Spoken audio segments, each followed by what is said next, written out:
Vamos iniciar aí a nossa aula sobre banco de dados, falando sobre o assunto de banco de dados relacional, é, 24/9.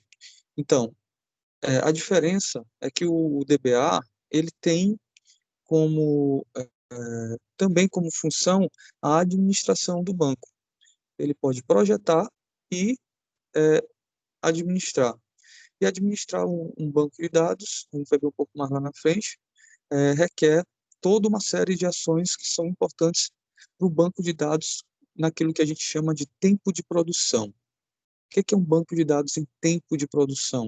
O banco de dados em tempo de produção é aquele que está sendo executado, que está evoluindo, porque normalmente os bancos de dados eles evoluem devido à sua utilização, evoluem no sentido de quantidade de informações que são inseridas. Ele precisa passar por uma boa quantidade de é, gerenciamento em relação à segurança. Então, tudo isso faz parte da administração. Então, a pessoa que analisa e projeta esse banco de dados, ela precisa estar sempre bem informada e bem preparada. Primeiro, porque todo profissional que trabalha com tecnologia, ele que se especializa na sua área, né, que inclina para uma determinada área, e aí vocês vão passar por isso quando vocês se graduarem. É normal que todo mundo incline para uma determinada área, e se você não descobre ao longo do curso qual área você quer inclinar, você precisa, assim que terminar o curso, é, procurar mais informações sobre para onde você vai apontar, né? Porque a computação, assim como a medicina, como o direito, ela tem várias sub-áreas, né? O direito do trabalho, civil, direito da família, assim por diante, e a medicina, as especialidades. E nós, da área de computação, temos também as nossas especialidades. E uma especialidade que dá muito dinheiro é a área de banco de dados, são os profissionais da área de DBA, eles têm aí sim a sua parcela de, de vagas que são bastante interessantes no mercado. Só para vocês terem uma ideia, ó, isso daí foi um post que eu vi, que eu recebi, na verdade, do ano passado, foi 2019, para ser mais preciso agora. Está fazendo um ano. Salário 9 pila, 9.000 reais para trabalhar de 8 às 18, plantões através de escala. As informações bem básicas, nível superior completo, andamento em curso de redes, informática ou sistema de informação, ou seja, qualquer uma dessas três áreas. O cara tinha que ser só especialista em banco de dados Oracle e Microsoft SQL. Então, esses eram os prerrogativos para o cara ganhar 9.000 reais, né? Ah, tá, tem mais algumas coisinhas aqui. É desejável, mas não é uma exigência exclusiva, né? O RAC, o Oracle, o Cluster Failover e Cluster Failover do Microsoft SQL. Então, 9.000 reais, pessoal. Hoje, a quantidade de vagas que aumentaram para a área de computação para trabalhar remotamente para qualquer lugar do país é um negócio assim absurdo. Tem diversos profissionais hoje que moram aqui e que estão trabalhando remoto depois da pandemia. A pandemia, ela nem de longe foi algo bom para a sociedade, mas vai deixar pontos positivos em relação a outras áreas. É muito comum a gente passar por problemas sérios e conseguir extrair, a partir desses sérios problemas, situações positivas. E, apesar de todo o mal que a pandemia trouxe, o, o boom que a área de computação teve foi algo que eu acredito que nunca foi visto pela sociedade computacional. eu recebo ou ouço falar direto sobre vagas, seja para concurso, seja para programadores.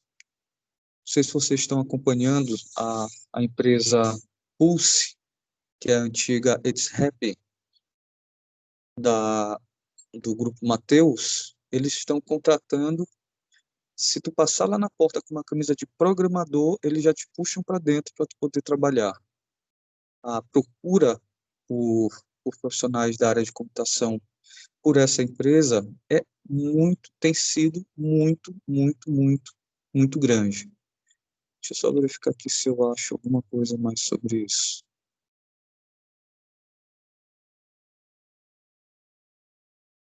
Essa semana mesmo eu vi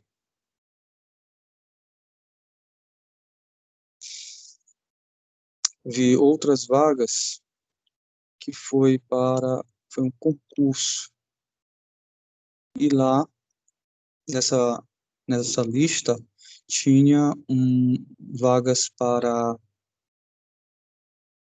auditor de TI. Pessoal, auditor de TI, o salário tá aqui. O salário também é algo bem alto. Infelizmente, na descrição não tinha, certo? Não tem, na descrição não tem mais detalhes. Mas só você ser um auditor de qualquer área não é menos de 15 mil reais em média de salário, certo? Ó, Secretaria da Fazenda do Ceará, 100 vagas divididas entre os cargos de auditor fiscal, auditor jurídico e auditor de TI e auditor contábil. Uma das vagas deve ser para o cargo de auditor fiscal. Então, isso daí são oportunidades que elas estão o tempo todo pipocando. E a gente tem que estar ali bem informado em todos os aspectos da nossa área, não somente no aspecto do conhecimento técnico, mas também o que está acontecendo na nossa área em termos de oportunidades, né, para a gente poder aí ir evoluindo e atingir um patamar de desenvolvimento profissional cada vez maior, né, mais desejável. Então, quando a gente vai desenvolver um banco de dados, a gente precisa, quando a gente for contratado, né, por um cliente para poder desenvolver um banco de dados, a gente precisa minimamente se preparar para poder conversar com aquela pessoa, né, para você chegar demonstrando que você tem um conhecimento, apesar de você não ser obrigado a ter conhecimento sobre aquela área específica, mas você tem um melhor aproveitamento da sua conversa com o seu cliente se você de fato tiver, como eu posso dizer, informado sobre quais as coisas, quais os elementos, quais os processos e como é que funciona aquele tipo de negócio, né? Aquele modelo de negócio, como é que ele é organizado. Então, começar com o cliente quando você faz uma leitura prévia sobre o negócio vai te dar um know-how, vai te dar uma capacidade de aproveitar melhor a conversa, porque você não vai estar chegando nu e cru para poder conversar sobre coisas que você nunca ouviu falar, bem como vai causar um impacto muito positivo do cliente, porque a conversa ela vai fluir. Se você chegar para conversar com o cliente cru, sem nenhum tipo de informação, rapaz, tá aqui, eu sou advogado, queria que tu fizesse um sistema para mim, e aí tu vai começar a conversar com ele sobre o banco de dados, mas tu nunca nem ouviu falar como é que funciona um escritório de advocacia. Precisa dar uma lida antes, precisa tentar entender, conversa com um advogado amigo, conversa com alguém que já tenha desenvolvido um sistema para pessoal de direito, ou seja, você precisa de fato dar um jeito para que as coisas ocorram de forma mais fluida, ou seja, a conversa ocorra de forma mais fluida entre você e o cliente, certo? É, então, outro aspecto é também, se você quiser se aprofundar um pouco mais, é saber como é que é a legislação dessa área, né? Como é que, eu vou trabalhar com, desenvolver um sistema, uma lanchonete. Como é que é a legislação? Como é que ela prevê a organização dessas informações? E aí você já chega bastante informado, bastante preparado em relação a essas coisas, em relação a esse negócio. E aí a cereja do bolo seria você verificar quais são as tendências tecnológicas, né? Imagina só o impacto positivo que você tem sobre um cliente quando você chega para desenvolver um sistema e você tem a capacidade de demonstrar para ele as últimas tecnologias, as últimas formas, as novas formas de trabalhar aquele aspecto, né? Por exemplo, com a pandemia levou as catracas dos estacionamentos do shopping a não serem mais tocadas. Então, a ordem, né? A ordem agora é as pessoas tocarem mínimo possível tudo. E isso faz parte, isso passa completamente pela computação, porque a gente está falando de automação. Então, esse tipo de automação, esse tipo de situação, quando você vai consultar um cliente agora, o cliente fala, eu estou querendo desenvolver um sistema para o meu controle de fluxo de caixa.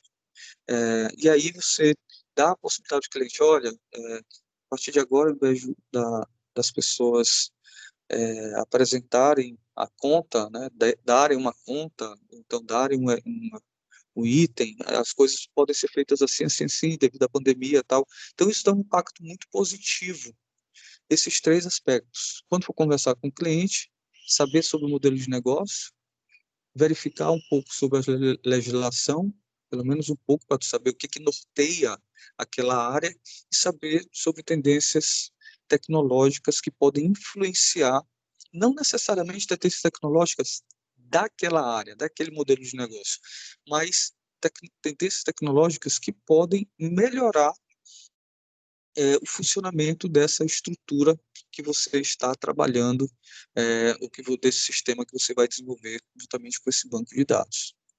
Então, isso foi só uma introdução ao nosso assunto. Alguém tem alguma dúvida ou quer fazer algum comentário, pessoal?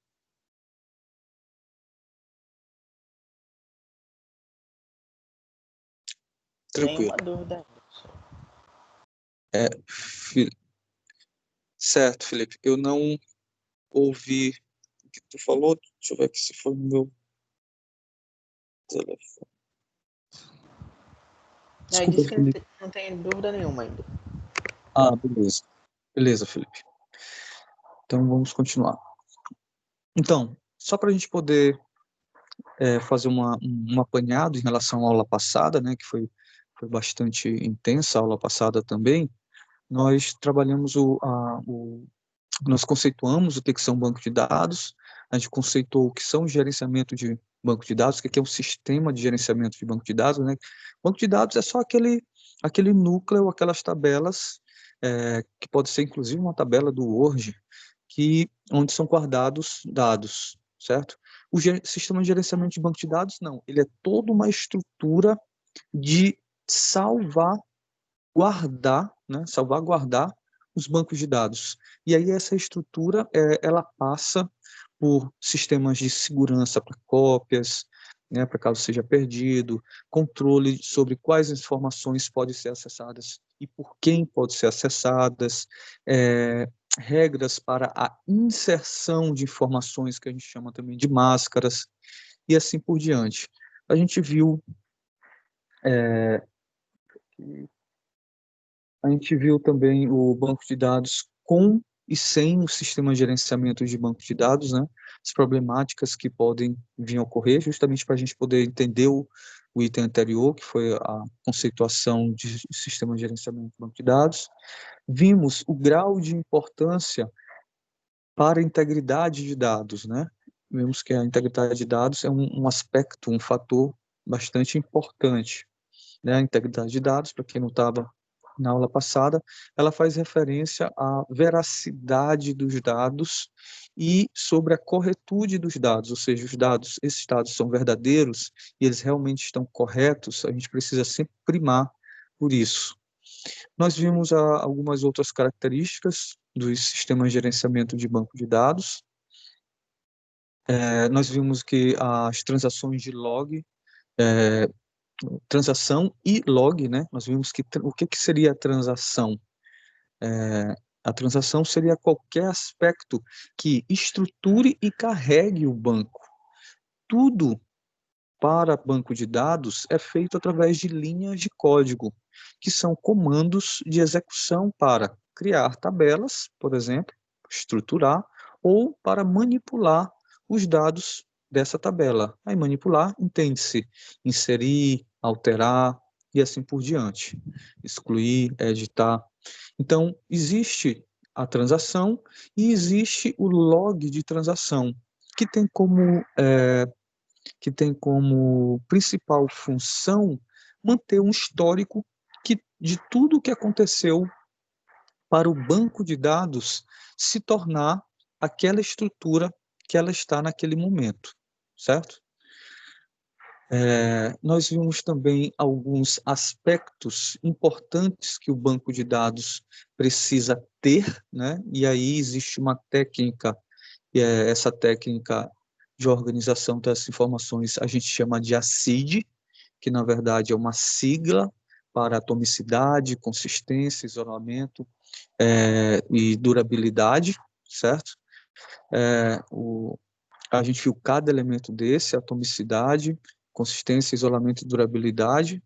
A gente viu também sobre a classificação do banco de dados, que aí a gente classificou os bancos de dados como hierárquico relacional, relacional web e também nuvem.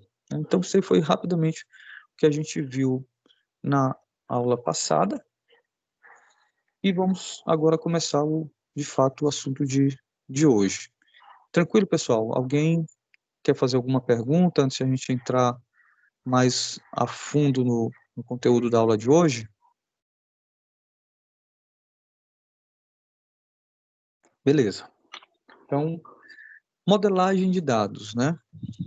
Pessoal, modelagem de dados, ela, como já expliquei, é o tema da nossa disciplina, ela é uma estratégia para poder organizar as informações, certo?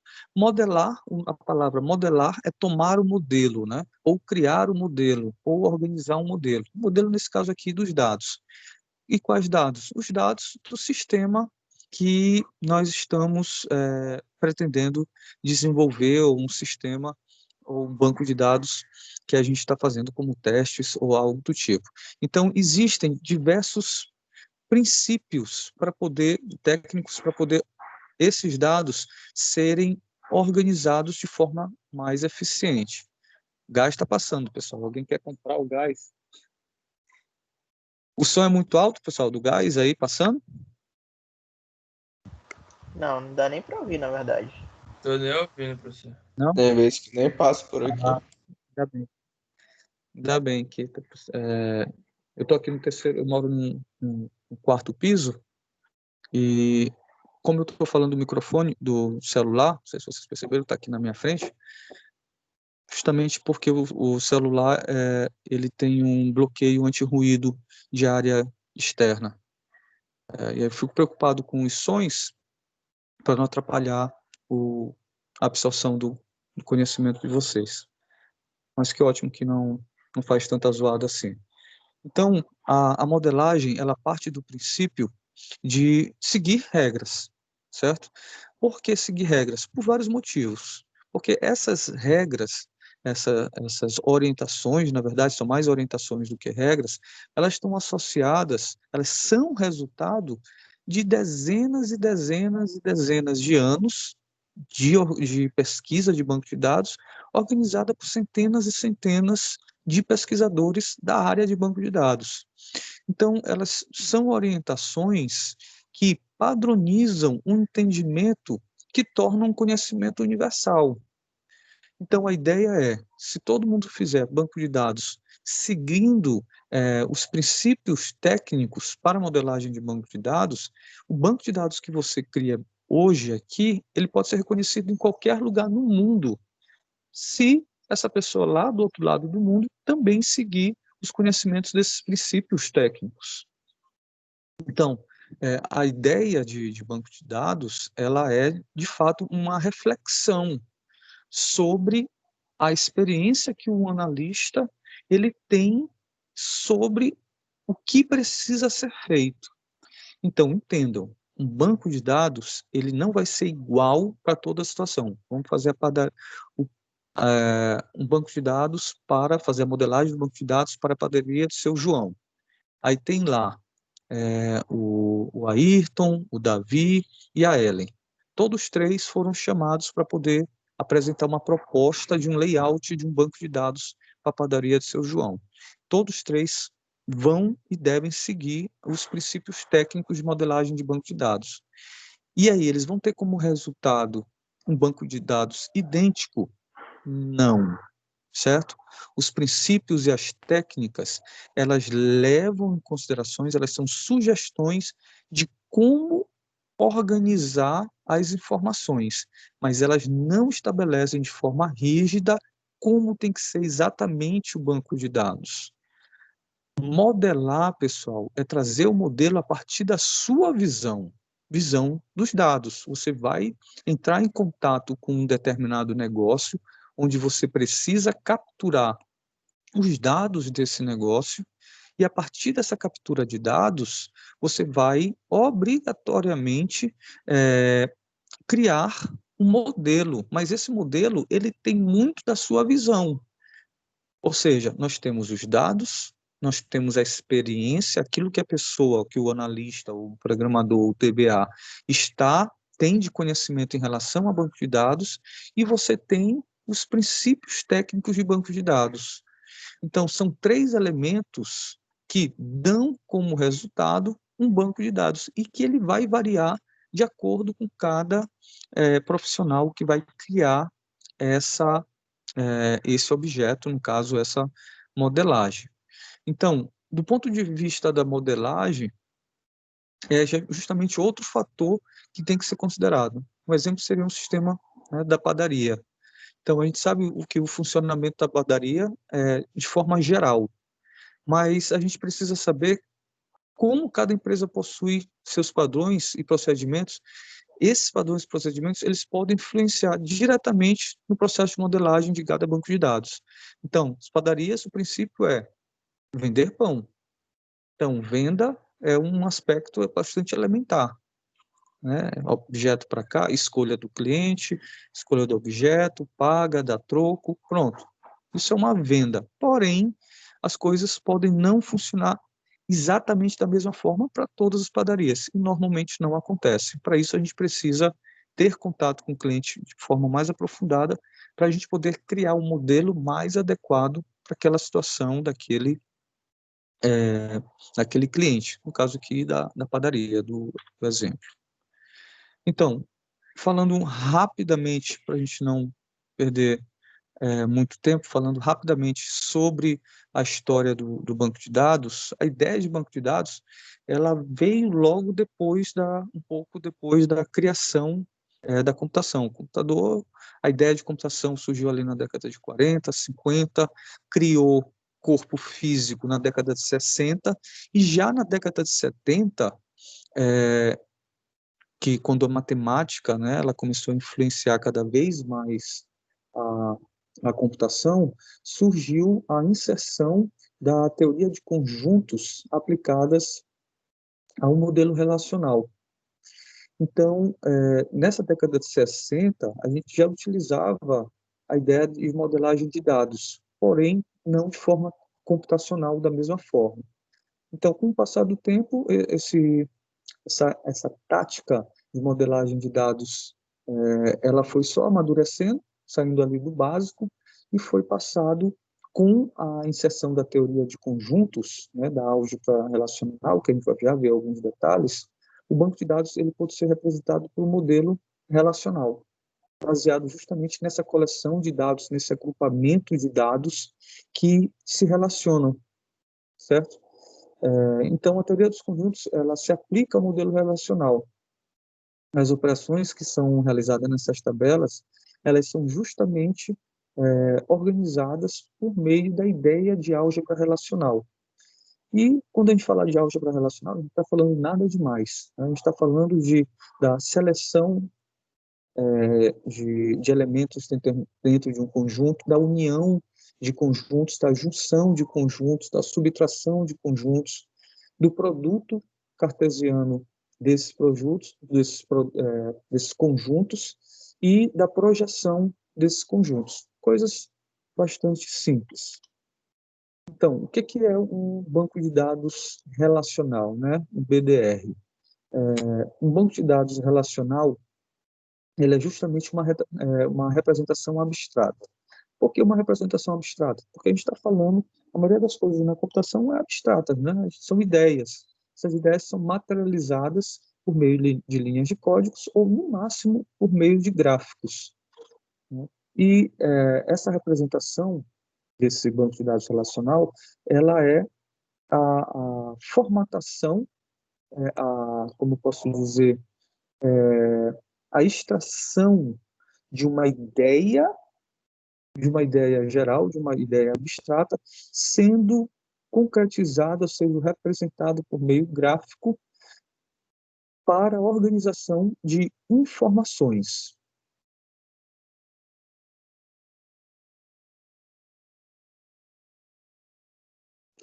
Então, para que a gente utiliza, né, o banco de dados relacional? Para poder organizar informações do nosso sistema. Como é que a gente faz isso? A gente faz isso, primeiro, organizando as tabelas e criando elementos gráficos, que esses gráficos eles vão evoluindo. A gente vai criando esses gráficos de forma a evoluir o nosso banco de dados e essa evolução nos levar a uma maturidade até a conclusão, a construção física, né, entre aspas, porque quando a gente está falando de computação, a gente não vai construir algo físico, mas a gente vai construir um sistema. Então, nesse caso, um banco de dados. Então, essa representação gráfica, ela vai ser justamente resultante, né, da modelagem relacional, ou seja, como é que eu relaciono no sistema de computação, um banco de dados, o aluno com o professor e a disciplina. Quem depende de quem? Quais informações para cada grupo desses? Então, a forma gráfica que teve mais representação é justamente a forma gráfica do diagrama de relacionamentos, que aí é um exemplo que a gente tem bem aí embaixo, né? Onde a gente pode demonstrar de forma fácil para os usuários finais, como as coisas se organizam quando se trata de um sistema, aqui no caso, deve ser um sistema de médico, né? Nós temos aqui um sistema de uma clínica. Então, nós temos o médico, nós temos a consulta, nós temos o paciente, nós temos o medicamento, nós temos a prescrição.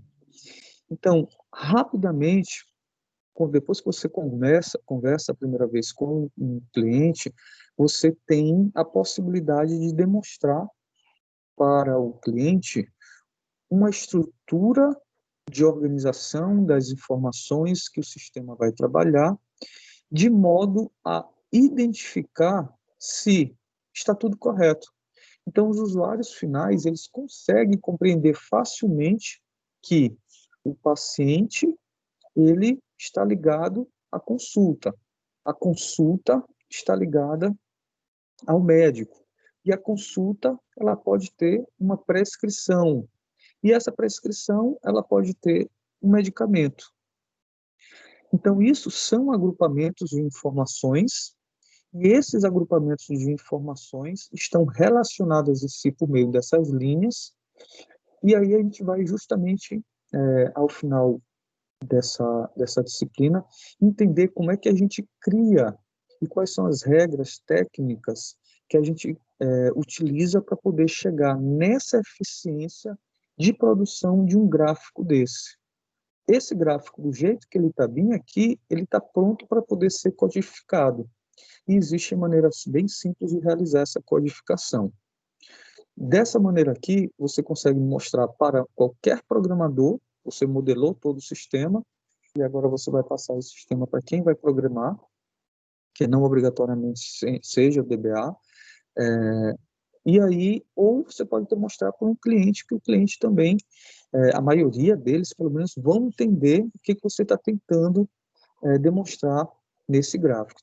Então, ao apresentar a modelagem para os clientes leigos na área de informática, os diagramas, que isso aqui é um diagrama, né, essa parte de baixo é um diagrama de entidade de relacionamento, que a gente chama, esses diagramas, eles facilitam muito a vida desses usuários leigos, justamente para poder compreender e ajudar a encontrar problemas da falta de alguma informação que esteja ocorrendo, ou com algum problema de algo do tipo, não, o medicamento é associado ao paciente e não à prescrição.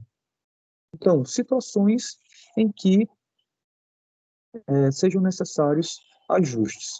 Pessoal, uma das grandes falhas dos programadores, principalmente os programadores novatos, é achar que, na primeira conversa com o cliente, ele já sabe tudo que o cliente está precisando, e aí ele começa logo a codificar.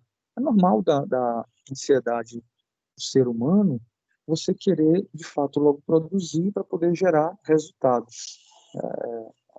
Esse tipo de situação é bastante comum dos seres humanos. Porém, é comprovado cientificamente que quanto mais tempo você investe em planejamento, menor é a quantidade de erros e maior é a eficiência do seu tempo no momento da execução, no momento da criação, da codificação do sistema. Então, quando você codifica sem fazer o devido planejamento, você tem que estar preocupado com duas coisas, com o planejamento e estar escrevendo o código correto para aquelas funções que estão sendo planejadas em tempo de execução na sua cabeça. Então, isso pode ser um problema sério, porque você está com a sua mente dividida em dois focos. Quando você primeiro, minimamente, você planeja, também não estou falando de planejar todo o sistema só para depois começar, mas para cada funcionalidade que você vai desenvolver, tem que ter um mínimo planejamento. Né? O Scrum, um método de desenvolvimento que está sendo muito utilizado por diversas empresas, ele prevê que você pegue pedaços do sistema e codifique e entregue em uma semana, pequenos pedaços, certo? Isso não quer dizer que você não vai criar um planejamento adequado para poder pegar esse pequeno pedaço do sistema, essa funcionalidade, e desenvolvê-la. Então, planeja e desenvolve. Então, o diagrama, ele tem essa funcionalidade, essas funcionalidades que eu expliquei para vocês. Então, mesmo sem os clientes saberem o que significa a entidade e relacionamentos, eles já vão entender facilmente a relação entre alguns elementos, né? Por exemplo, a gente também ainda não entende muito bem sobre os diagramas, a gente está aprendendo agora. Nós temos aqui duas entidades, né? Ou seja, normalmente entidades também são chamadas de tabela, depende muito do momento de execução ou de planejamento que a gente está trabalhando. Então, nós temos aqui uma tabela empregado, uma entidade empregado, e a entidade e tabela cargo. Então, esses conceitos de entidade e relacionamento, eles são facilmente entendíveis. Então, o empregado, ele possui um cargo, certo? E um cargo, ele está associado ao empregado, certo? Para isso, isso é bastante elementar, né? Por hora, a gente não vai se concentrar muito nos diagramas. A gente vai vendo isso conforme a gente vai avançando. E aí a gente vai decidindo, a gente vai vendo na sessão temas mais importantes. Então, o modelo relacional, que isso aqui é um modelo relacional, né? Esse modelo relacional, ele não é algo, pessoal, estático. O modelo relacional, ele vai evoluindo, ele vai se expandindo. Os sistemas de banco de dados, eles são feitos para aquele momento. E o que é aquele momento? É o momento que o cliente informa, lhe diz algumas informações a respeito de aspectos sobre o desenvolvimento, de como ele quer o sistema, e aí você abstrai aquilo na sua mente e coloca aquilo em um gráfico. Mas, provavelmente, esses elementos, a quantidade de elementos que compõem o banco de dados, ela vai aumentar, certo? Isso é muito comum. Para isso acontecer de forma eficiente, essa evolução, a gente precisa justamente criar mecanismos que garantam uma futura manutenção evolutiva, progressiva, de forma eficiente. Para isso, a gente segue os padrões. Então, esse modelo de banco de dados, ele tende a evoluir. A própria matemática em si, ela evolui ali de acordo com a quantidade de fórmulas e necessidades que a gente utiliza para poder resolver um determinado problema. E no banco de dados, que utiliza muito a lógica matemática, álgebra, lógica, a gente também aplica esses conhecimentos.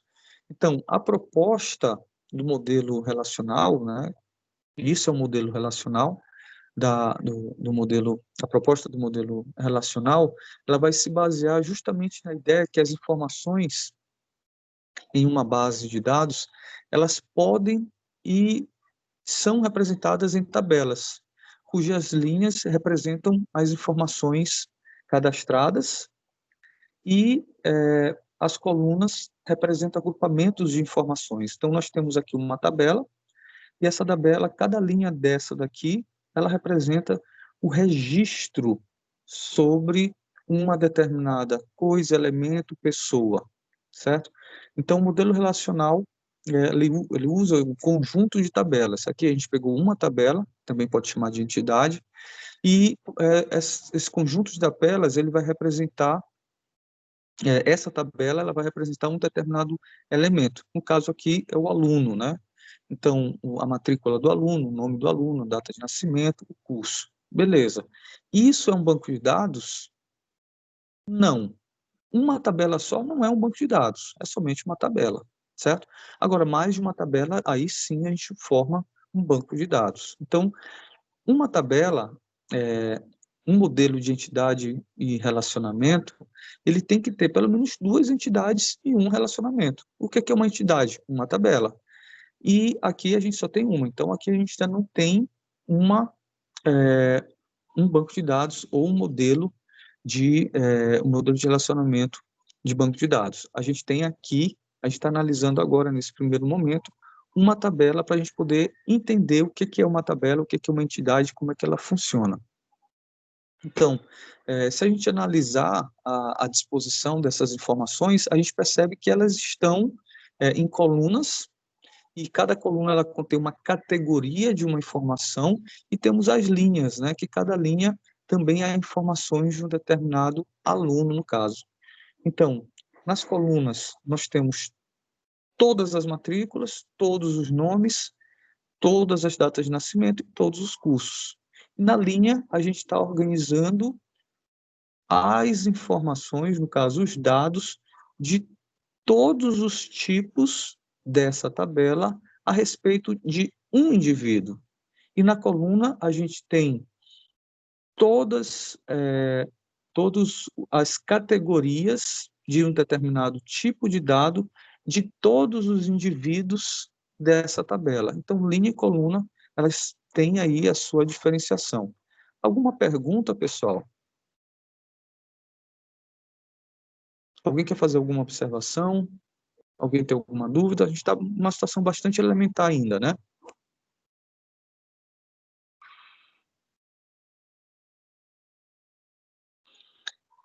Beleza. Então, continuemos. Os aspectos de banco de dados de forma geral, né? Então, o modelo relacional, pessoal, eles têm três aspectos básicos: o estrutural, o de integridade e o aspecto manipulador. Então, o estrutural os dados inseridos no banco de dados, eles são reconhecidos pelo usuário como tabelas.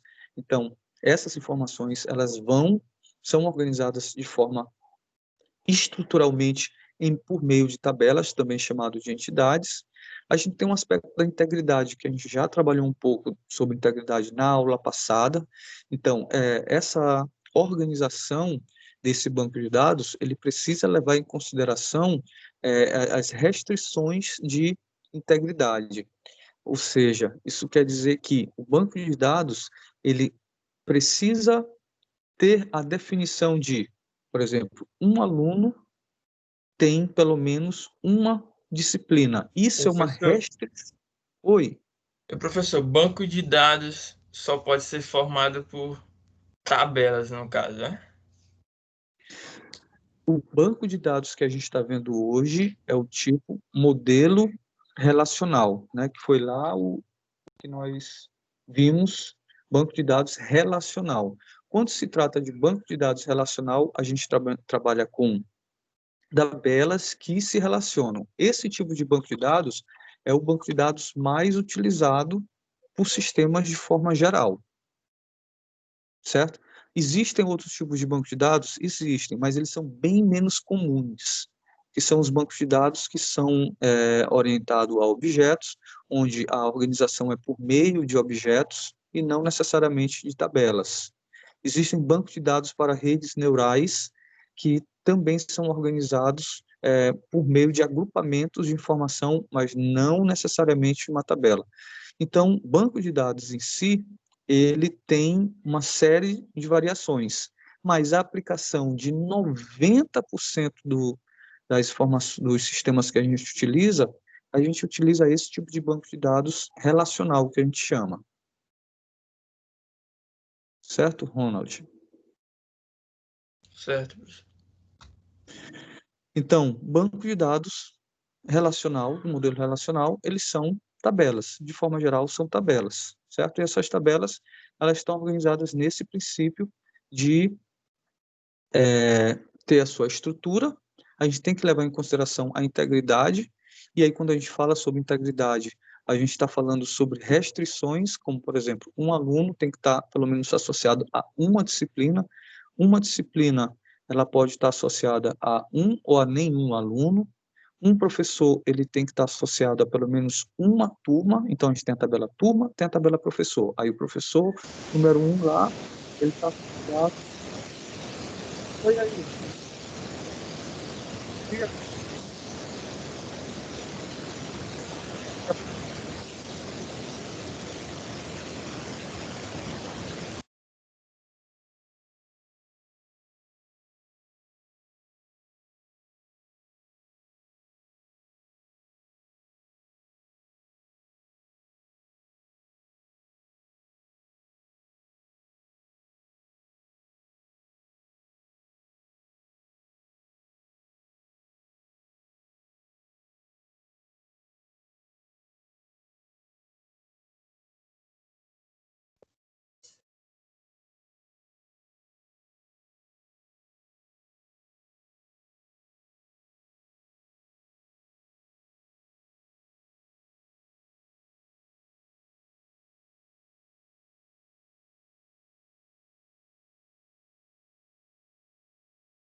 Professor,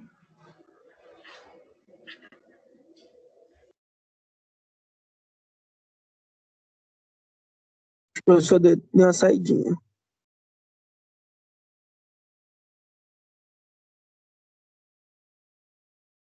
Vixe, Maria, perdão, pessoal. Eu acho que quando eu desativei inclusive o meu próprio microfone. Quando eu desativei o microfone de Ayrton, eu desativei inclusive o meu. Perdão. Não, não dei saidinha, não. Você não consegue me olhar na frente da câmera? Minha imagem está aparecendo aqui. Aqui não tá, não, só tá o slide. Também não. Mas vocês estão no computador ou vocês estão no celular? Que eu acho que só aparece no celular. Eu tô no computador. Aparece no computador. É? Eu Não. tô no celular. Para mim aqui aparece, mostrar aqui como aparece para vocês, para mim, ó. Vocês aparecem assim. Aí embaixo tem a minha própria imagem. Aqui. Estão me ouvindo agora, né? Agora sim. Porque há pouco eu desliguei o microfone de todos, aí como eu estou falando pelo celular, aí desativou inclusive o microfone do celular também. Isso aqui, vocês pararam de me ouvir. Então, voltando a falar sobre integridade, voltando um pouco, estava ali falando sobre manipulação. Então, a integridade é um aspecto importante dentro do banco de dados, porque ele é que vai dar sentido na relação entre as tabelas. O aspecto manipulador são justamente as operações que elas vão poder realizar as tarefas dentro da tabela, com a intenção de juntar, de selecionar, de excluir as informações, de modo a poder se utilizar o banco de dados. Então, o banco de dados ele está bem manipulável, ou seja, a gente consegue organizar as ações dentro dessa estrutura de banco de dados. Eu consigo inserir um cliente, associar o aluno à disciplina, eu consigo associar o professor à turma e a turma a uma disciplina. Isso é manipulação. Então, os aspectos básicos do banco de dados é estruturar de forma bem organizada, manter a integridade entre essas tabelas, ou seja, a relação entre essas tabelas, de modo a restringir de forma correta o acesso aos dados, à informação, e o aspecto de conseguir manipular esse banco de dados de forma eficiente, que aí é juntar, inserir, excluir tabelas ou usuários de dentro desse banco de dados. Beleza? Alguma dúvida, pessoal? Alguém quer fazer algum comentário?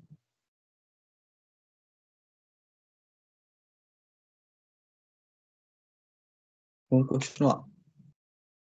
Então, como é que a gente inicia, né? Vamos partir aí para uma visão prática sobre como é que a gente inicia todos esses aspectos, tá? Então, para a gente poder criar um modelo de banco de dados de uma determinada... É uma tarefa, né, que na maioria das vezes não deve ser feita por uma única pessoa, de forma isolada, com a sua própria experiência de vida. Então, por que isso? Porque a gente tem uma visão muito limitada sobre determinados aspectos, principalmente sobre o aspecto que a gente não domina. E, normalmente, a gente vai ser chamado para desenvolver bancos de dados, sistemas de aspectos que a gente não domina.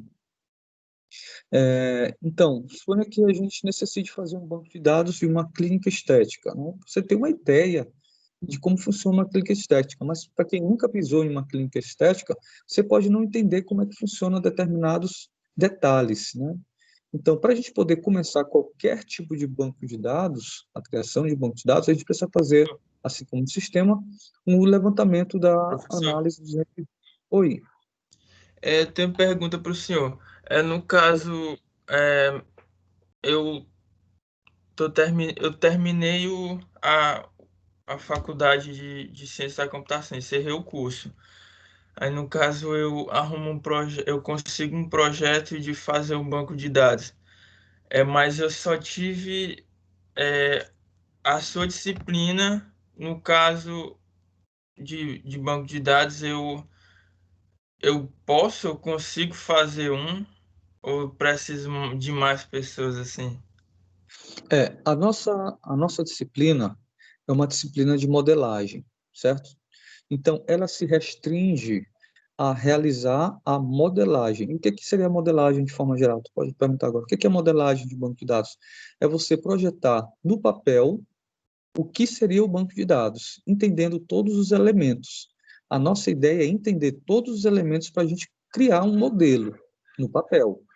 A disciplina de programação de banco de dados vai ensinar você a tirar do papel e a construir isso no sistema, ou seja, no computador, para poder você testar tudo aquilo funcionando.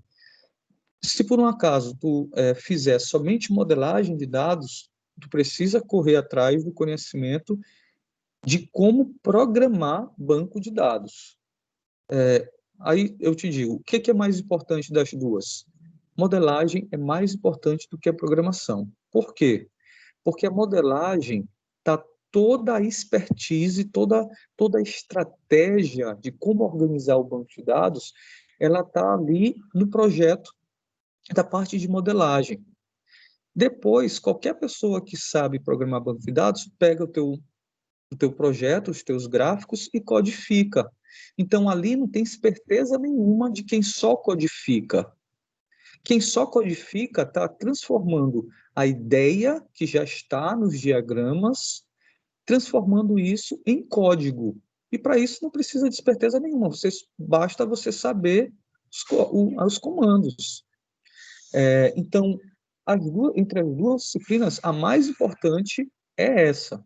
A outra, tu pode até conseguir fazer sozinho, porque, como eu estou te falando, o banco de dados, a sua codificação, ela depende de uma ideia de como você organiza o mundo para poder você transformar essa visão de mundo em código, no banco real.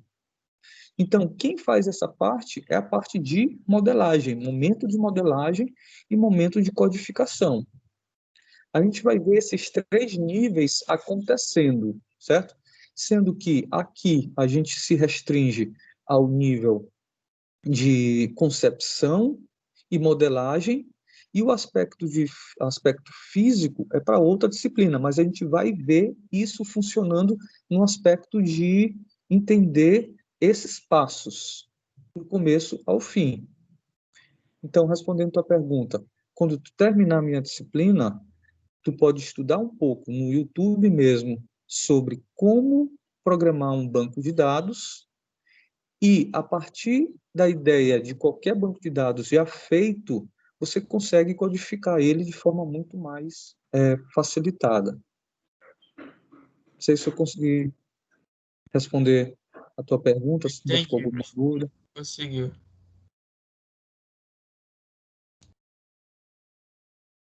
Então, assim como qualquer tipo de sistema, a gente vai iniciar o banco de dados pelo levantamento e a análise dos requisitos, né?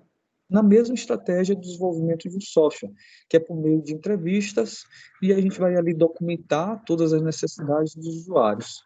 Então, criar um banco de dados sozinho dá? Dá, mas é muito complexo, é muito limitado. Se o projeto for pequeno, é provável que dê para fazer isso de forma tranquila. Mas um projeto um pouco maior já vai requerer que tenha mais de uma pessoa, pelo menos, dando ali um norte, balizando sobre o que ela acha, como as coisas devem ser.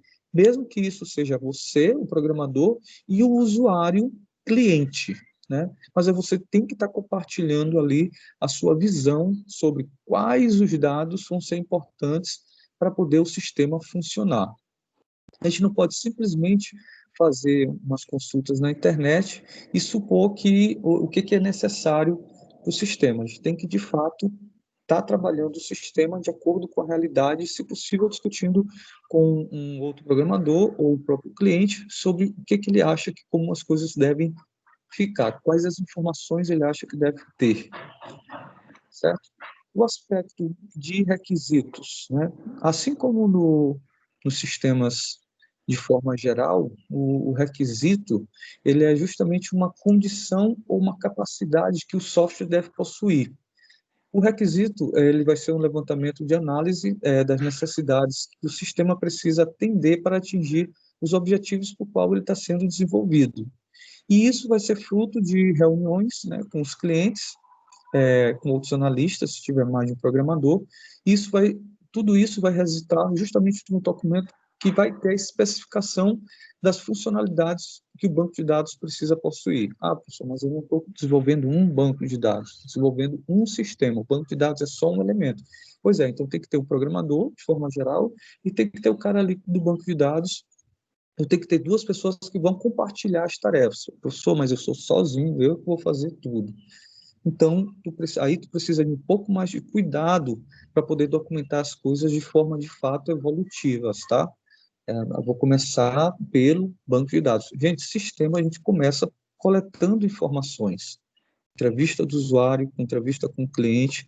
Quanto mais usuários ou mais clientes que forem utilizar o sistema, você conseguir conversar, mais completa vai ser a sua visão sobre as necessidades. E aí você precisa documentar aquilo, né, criar um documento específico com essas funcionalidades e demonstrar para os clientes. Gente, ó, o sistema que eu entendi que vocês querem é esse assim, ele vai ter a funcionalidade A, B, C e D.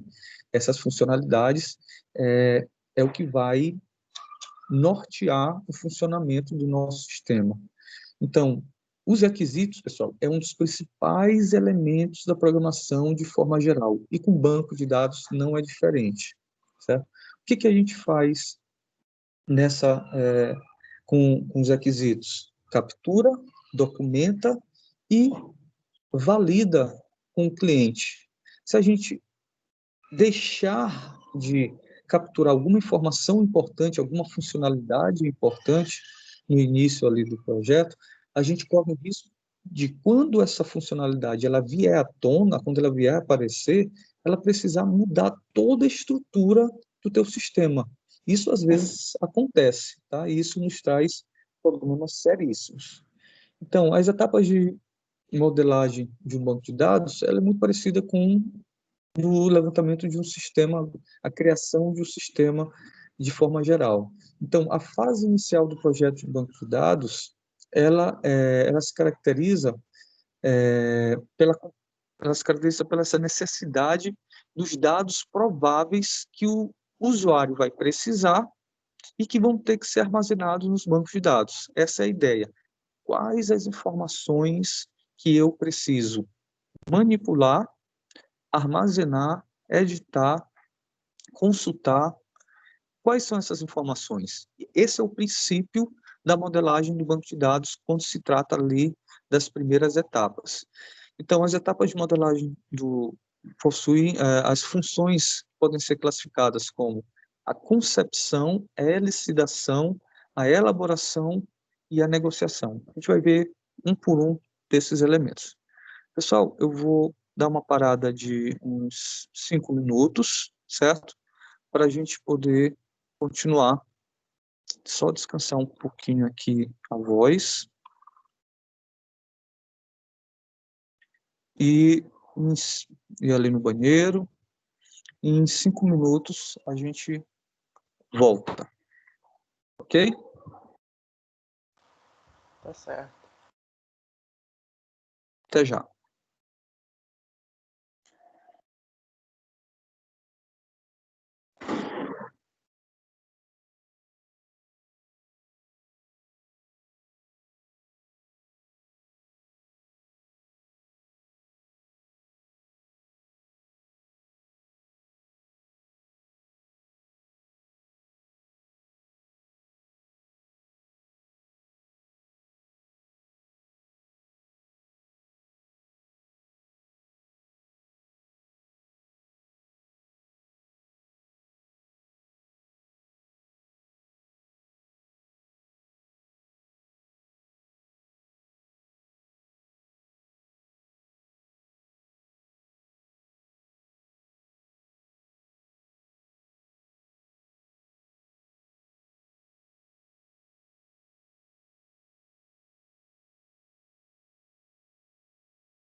Então, pessoal, retornando aí a nossa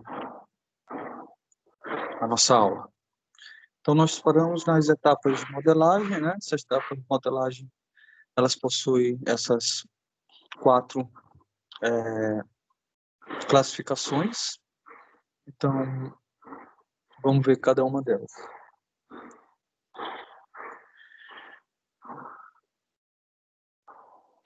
Então, a etapa de concepção, né? Ela tá a ideia, conceber é justamente essa noção inicial sobre aquilo que precisa ser solucionado, né? É a identificação de um problema e uma ideia sobre como aquilo vai ser solucionado. Então, a gente vai conceber uma solução para um determinado problema. Para isso, a gente precisa saber exatamente qual é o problema do cliente e como a gente vai solucionar isso por meio do banco de dados. A elicitação, né?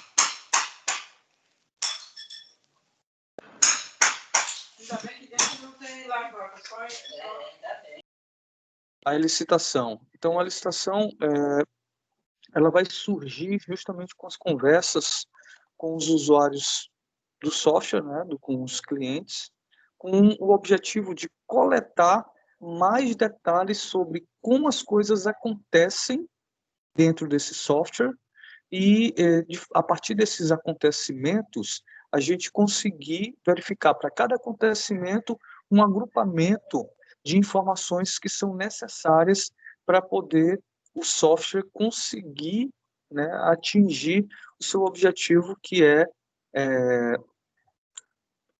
ir em busca de uma determinada solução, certo? Só ajeitar aqui um detalhe.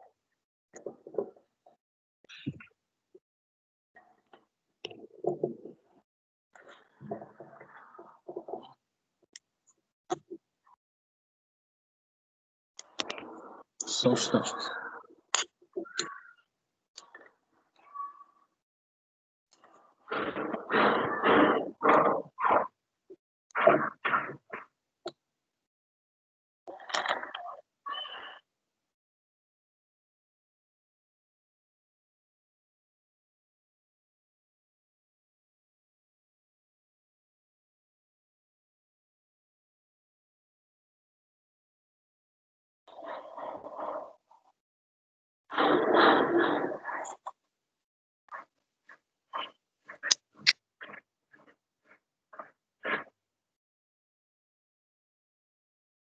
Certo, então, continuando,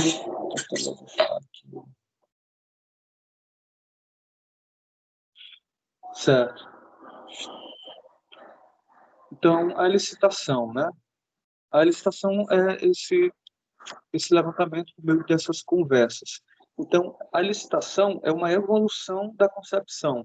As primeiras conversas, elas ocorrem para poder a gente conseguir elaborar uma ideia geral sobre o problema e uma possível geral solução.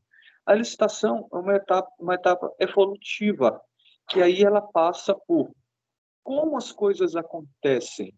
Então, você começa a conversar sobre como os procedimentos acontecem dentro da empresa, de modo a tentar identificar mais detalhes para que você possa utilizar esses detalhes na solução do problema. Entender como funciona para poder depois solucionar. Esse é um princípio básico, né, da programação de forma geral.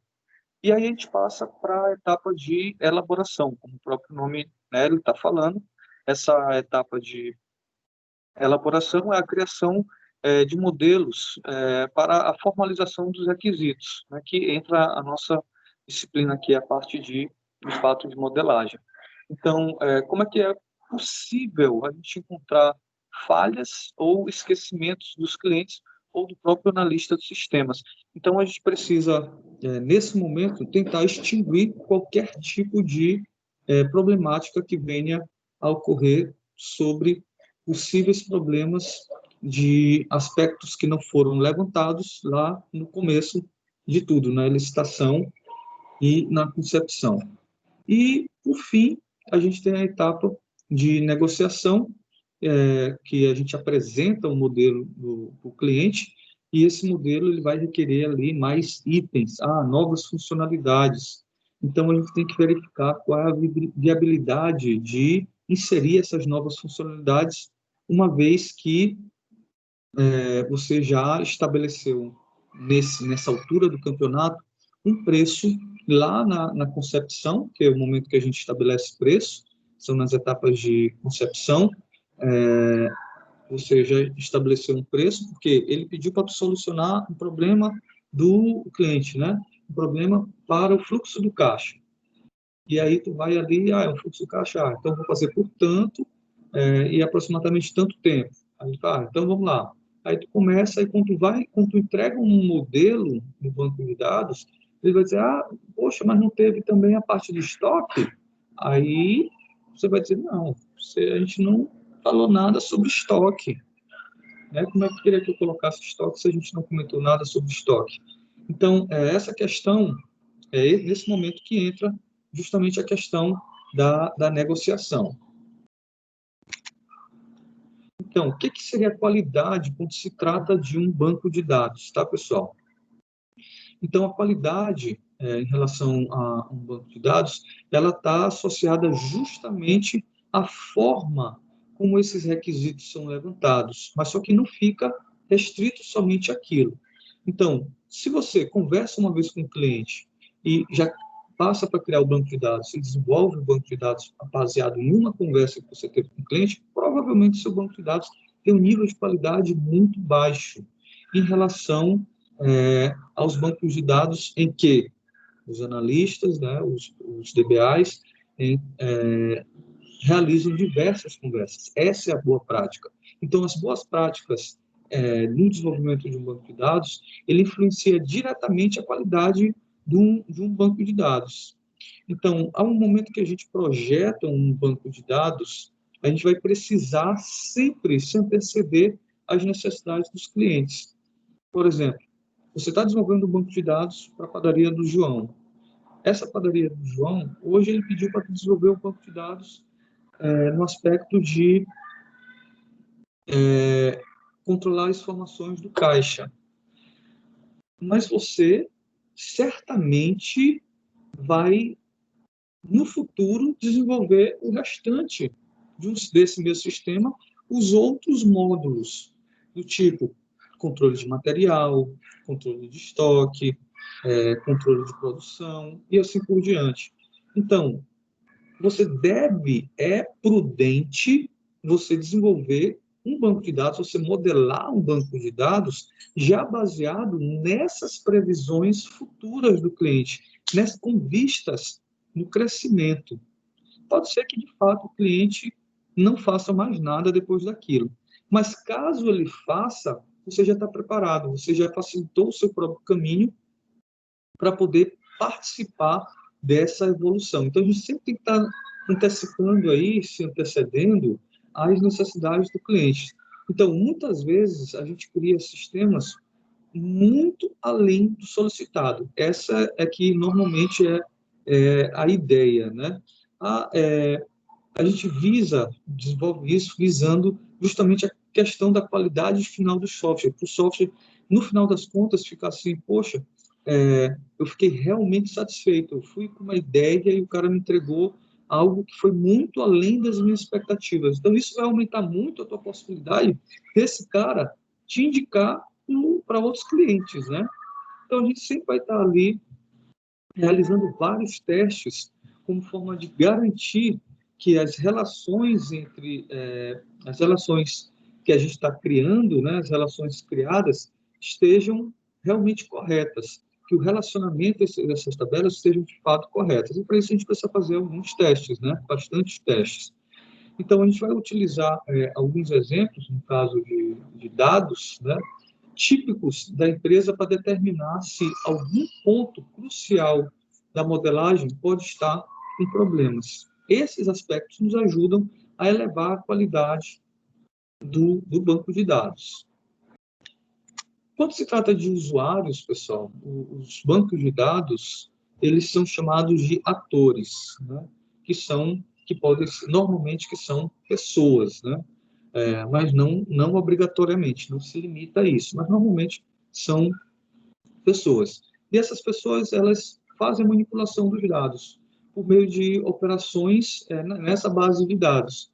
E esses perfis de atores, de usuários, eles podem, né, ser classificados da seguinte forma.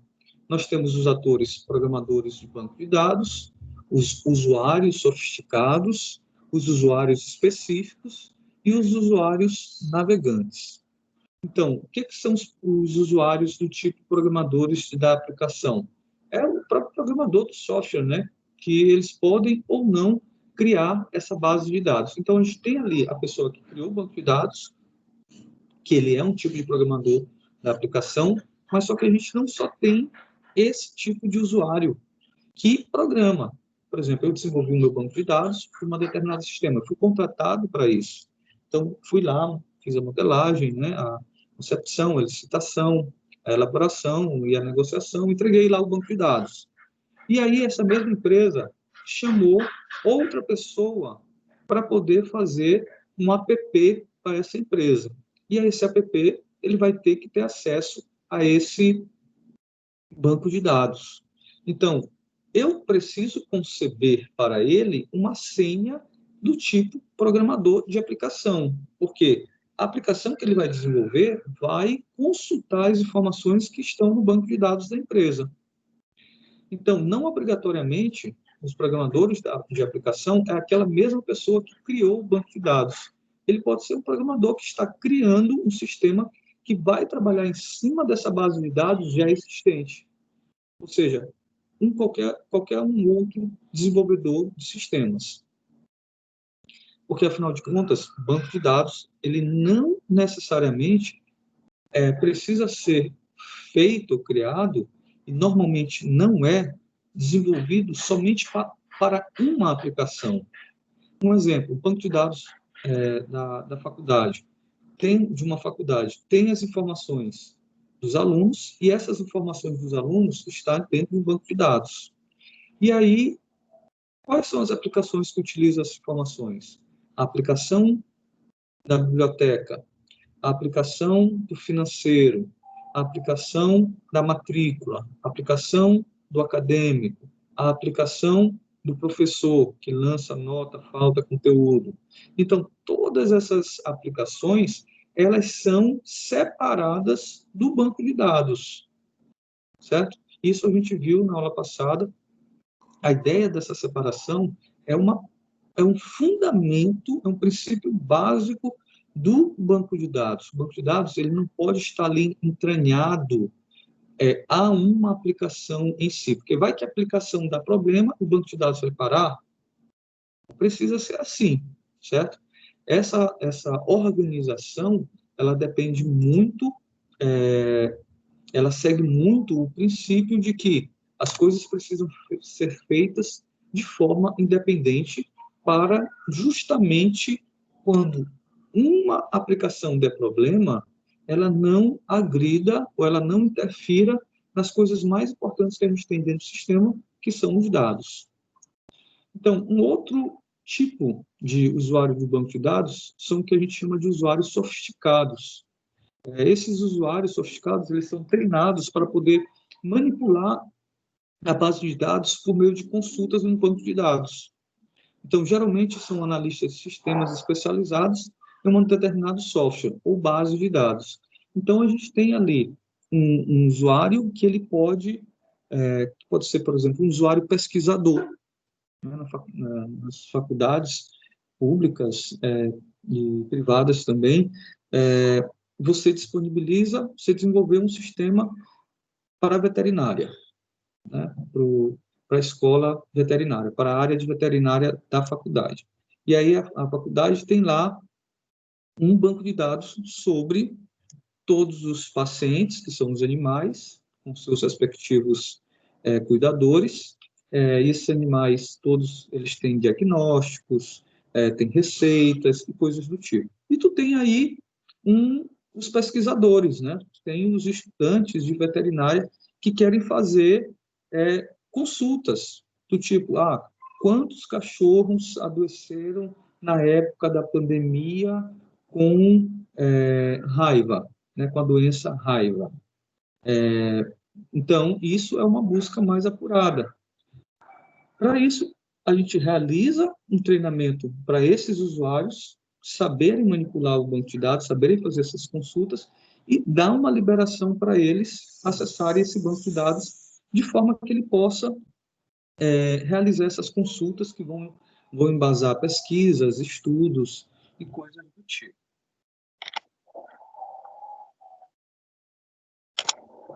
Então, usuários especialistas, né?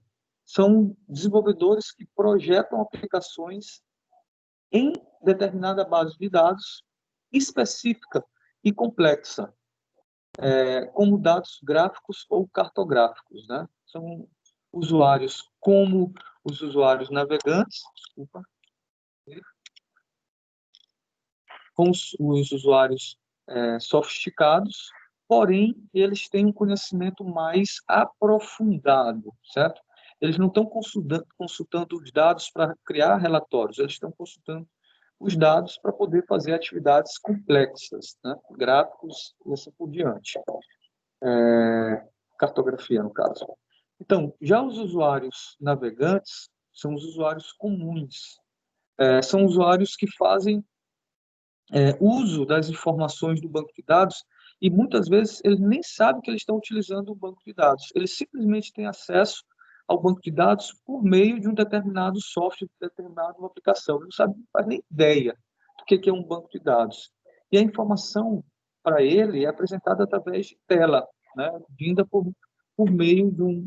de um banco de dados específico. Por exemplo, um app do Banco do Brasil.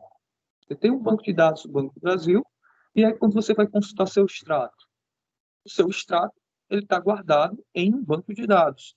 Então, tu vai lá, quero consultar meu extrato agora, aí do mês de setembro. E aí esse aplicativo vai lá, acessa o banco de dados, e o banco de dados dá o retorno ao aplicativo que te mostra as informações por meio de uma tela. Então, os usuários navegantes, eles não têm noção de como esses dados estão armazenados, como é que é a estrutura e nada disso. Os outros três, os usuários do tipo programadores de aplicação, os sofisticados, os usuários especialistas, esses sim, eles têm noção da estrutura, eles precisam saber o que eles estão fazendo, qual a estrutura que eles estão para poder as coisas funcionarem de forma adequada.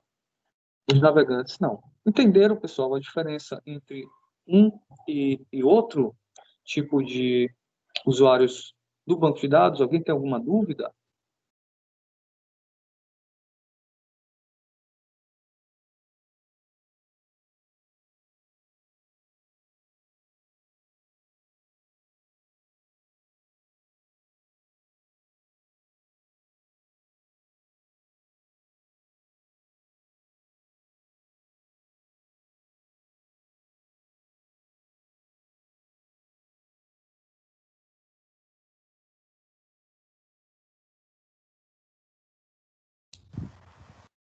Professor, tá sem áudio. É porque eu não estava falando mesmo.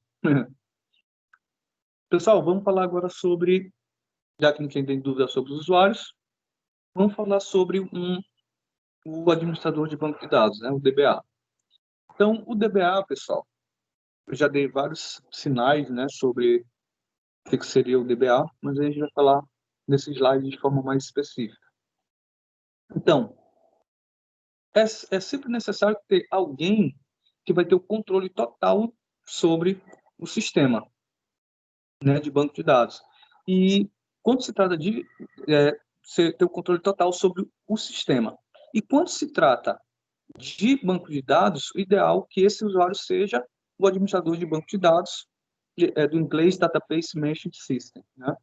Então, esse DBA, o administrador de banco de dados, ele tem algumas funções que são importantes, que elas devem ser destacadas, que é a definição do esquema. O que é a definição do esquema? Essa definição do esquema, ela está associada à criação, à modificação e à atualização do esquema do banco de dados, executando um conjunto de instruções. Então, ali é a parte da modelagem do banco de dados, ou seja, de como o banco de dados ele vai se comportar. A questão do projeto. Outra função do DBA é o fato de fazer a concessão de automatização de acesso de dados. Então, esse cristão, esse DBA, é quem vai definir, quem vai visualizar uma determinada informação do banco de dados. Ele vai estabelecer, juntamente com os administradores da empresa, quais são os dados que cada usuário pode ter acesso. Por exemplo, banco de dados da faculdade. Os usuários que acessam o banco de dados por meio do aplicativo da biblioteca, eles não vão precisar ter acesso ao endereço do aluno, por exemplo. Ou se o aluno está devendo alguma coisa no financeiro, por exemplo. Então, o DBA ele tem que ter essa visão, juntamente com o dono da empresa, sobre quem vai acessar quais informações. Isso inclui também os sistemas. E uma última função de destaque é o fato de ter uma função de manutenção da rotina. Então, liberar espaço no servidor. Um banco de dados ele pode crescer, e tem uma hora que a máquina, o hardware, não aguenta mais tantas informações. Então, a gente precisa verificar se a gente consegue liberar espaço nesse servidor. Como? E se a gente tiver essas estratégias?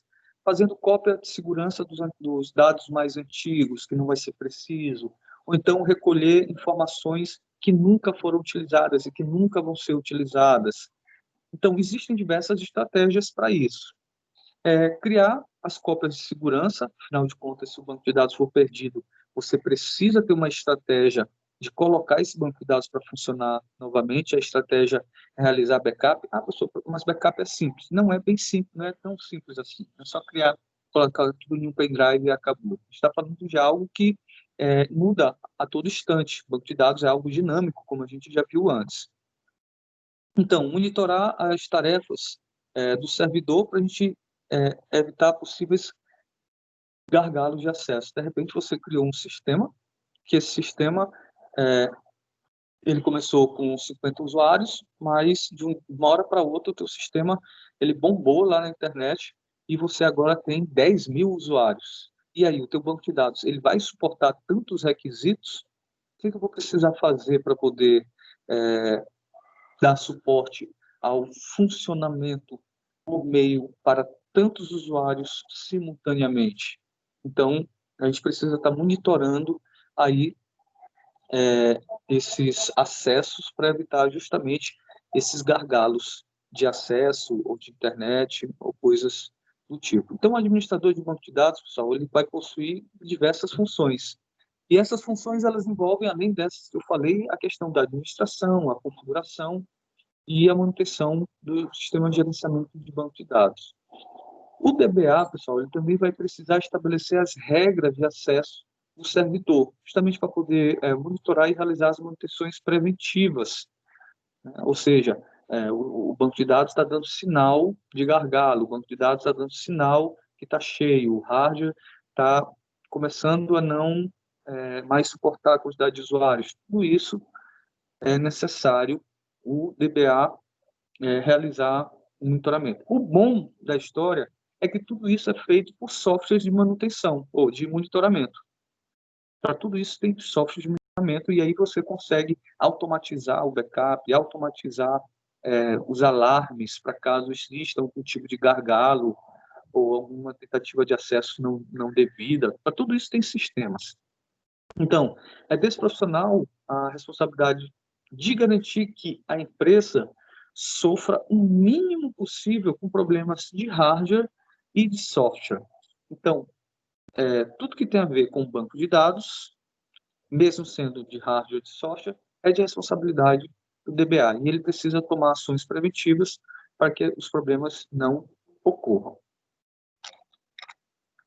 Então, falando um pouquinho mais, a gente falou sobre entidades lá no começo, e voltou, falou sobre diversos outros aspectos e não falou mais sobre entidade. Vamos voltar a falar sobre entidade.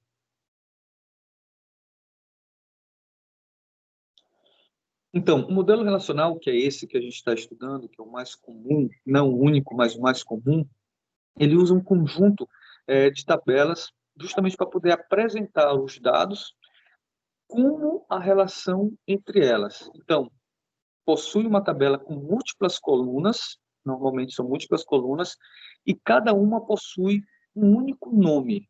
Então, uma tabela ela vai possuir somente um nome. Ou seja, o que isso quer dizer? É que não pode existir duas tabelas com o mesmo nome. Então, a tabela também ela pode ser denominada como já falei para vocês, entidades, cadastros ou arquivos. Normalmente eu utilizo ou entidade ou tabela, quando eu quero me referenciar a esse agrupamento de dados. Então, as entidades podem representar objetos com existência física, como uma pessoa, um carro, um animal, mas também podem representar um objeto com uma existência conceitual, como um projeto, um apartamento, um trabalho acadêmico, o tempo, né? Quais são os dados do tempo hoje? Tempo nublado, temperatura tal, vento tal. Então, a gente está falando de uma coisa não necessariamente física, né? Sim, uma coisa abstrata. Então, a entidade, pessoal, é um objeto ou indivíduo do mundo real. Você já entendeu, né? Que possui uma existência própria, cujas características, que também a gente vai chamar de propriedades, a gente consegue registrar uma pessoa, as características ou propriedades de uma pessoa, nome, altura, peso, data de nascimento, CPF, nome da mãe, nome do pai, as características ou propriedades de um evento, um evento do tipo uma tempestade. A tempestade, a data que ela ocorreu, os ventos a velocidade dos ventos que sopraram, a localização geográfica, a quantidade de tempo em que ocorreu, né? A data é uma coisa, aconteceu ontem. Mas foi durante quanto tempo? Foi durante 20 minutos, 30 minutos. Então, isso, uma entidade, né, que é uma tabela, ela vai justamente marcar as propriedades sobre qualquer tipo de elemento, que pode ser, inclusive, um evento. Vocês estão aí, pessoal? Sim. Sim, professor. E aqui a minha outra conexão caiu. Só um instante, porque eu estou gravando lá pelo outro.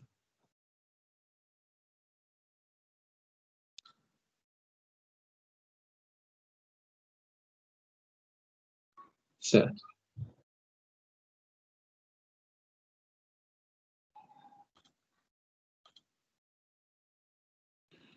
Então, aspectos que são inerentes a um elemento ou a um evento, a gente guarda dentro de uma Professor, o slide não está mostrando.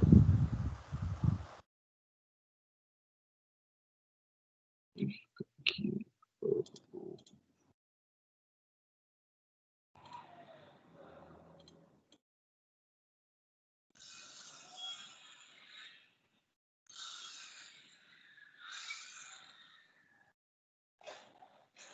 Obrigado por avisar. Qualquer probleminha assim, pessoal, vocês avisam, porque eu não consigo acompanhar exatamente como é que está aparecendo para vocês as coisas. Está aparecendo agora o slide? Sim, agora tá. Beleza. Então, a entidade, ela é justamente, ela vai falar sobre um objeto, sobre um indivíduo do mundo real ou não, ou sobre uma determinada abstração de um evento, de um conceito. Então, o mais importante nesse momento é a gente saber que a entidade, que a gente pode chamar de histórico, ele vai receber campos que não podem estar nem na entidade. Nesse caso aqui, né? Estou falando desse slide. Então, essa entidade aqui a gente tem a representação da entidade é representada por esses retângulos, tá? Isso aqui é uma representação simples da relação entre duas tabelas. Então, nós temos a tabela cargo e nós temos a tabela empregado. E ela se relaciona por meio de um histórico. Então, temos 3 entidades, 2 retângulo e uma losango. Daqui a pouco a gente vai entender o porquê cada uma delas. Então, a gente pode representar graficamente uma tabela usando os retângulos e losangos. Então, cada elemento desse pode ser uma tabela. É considerado uma tabela também chamada de entidade. Nessa ideia aqui desse diagrama, o mais importante é a gente saber que a entidade histórico ela vai receber os campos que não podem estar nem na entidade empregado e nem na entidade cargo. Por que isso, professor? Por que tem 3 tabelas? Porque, pessoal, são agrupamentos diferentes. Por exemplo, a data de início e a data de fim de um determinado cargo ocupado pelo empregado não pertence ao empregado e não pertence somente a cargo, não pertence somente ao empregado e também não pertence somente ao empregado, faz parte de um histórico. E esse histórico, ele é marcado pela relação empregado-cargo. Por exemplo, o que faz parte da tabela da entidade empregado? O nome do empregado, a data de nascimento, o endereço. Isso faz parte das informações que são invariáveis do usuário, certo? O cargo é apenas uma tabela, uma lista de informações que vai ter lá sobre os cargos, de forma geral, de qualquer empregado. Mas aí a gente precisa guardar quando foi que aquele empregado ele era apenas um auxiliar de almoxarifado. Então, essa informação a gente tem que guardar em uma outra tabela. E essa outra tabela, essa outra entidade, nesse caso aqui, é a entidade histórico. Por que eu não posso colocar junto com empregado? Eu não posso colocar junto com empregado simplesmente porque o empregado ele pode ter vários cargos ao longo da história dele dentro da empresa. E eu não posso repetir nessa tabela o nome desse empregado várias vezes. Porque senão, quando eu for fazer uma busca, vai aparecer vários nomes da mesma pessoa. E isso não é eficiente quando se trata do gerenciamento de banco de dados, da criação de banco de dados. Isso fere a questão da integridade dos dados. Então, a solução é criar uma outra tabela, que é a tabela que vai ligar esses 2 elementos, essas 2 entidades, e essa outra tabela a gente chama de histórico. Aí sim, nessa tabela, a gente vai colocar que o empregado João, ele, do ano de 1991 a 95, ele teve o cargo de auxiliar de almoxarifado, certo? Mas, professor, nessa tabela histórica vai repetir o nome de João, não vai? Não necessariamente. O que vai repetir é apenas uma referência do nome dele. Essa referência ela vai aparecer quantas vezes ele mudar de cargo. Então, na tabela histórico, que é uma tabela que liga, não uma tabela de conjunção, a gente vai estudar um pouco mais na frente sobre isso, uma tabela que interliga 2 outras tabelas, 2 outras entidades, o foco dela é guardar informações do histórico. Então, o que ela não pode repetir?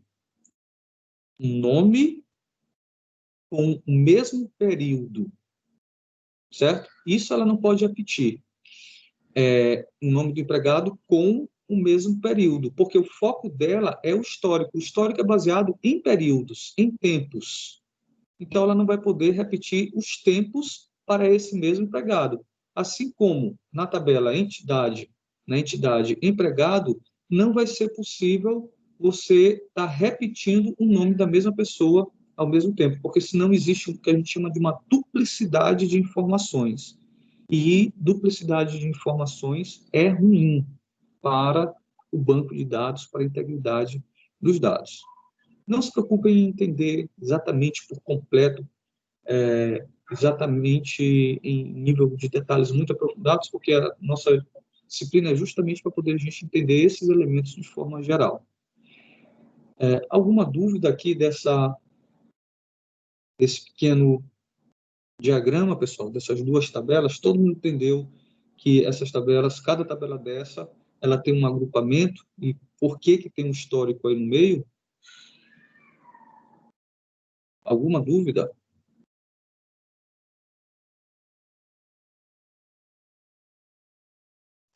Dúvida nenhuma.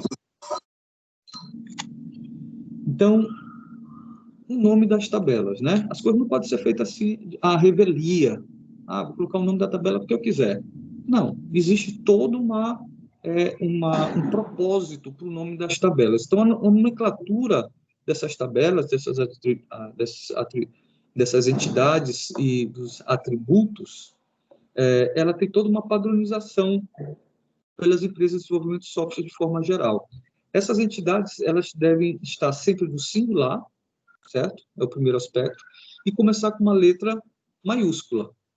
Já o atributo, ele poderia ser abreviado, por exemplo, ao invés de a gente escrever ao invés de escrever nome do usuário, a gente pode escrever MN, certo? Aí a gente sabe que aquilo ali, ele vai ser um atributo. E aí, ao invés de escrever nome do usuário, a gente coloca MN usuário. Então, algumas empresas utilizam o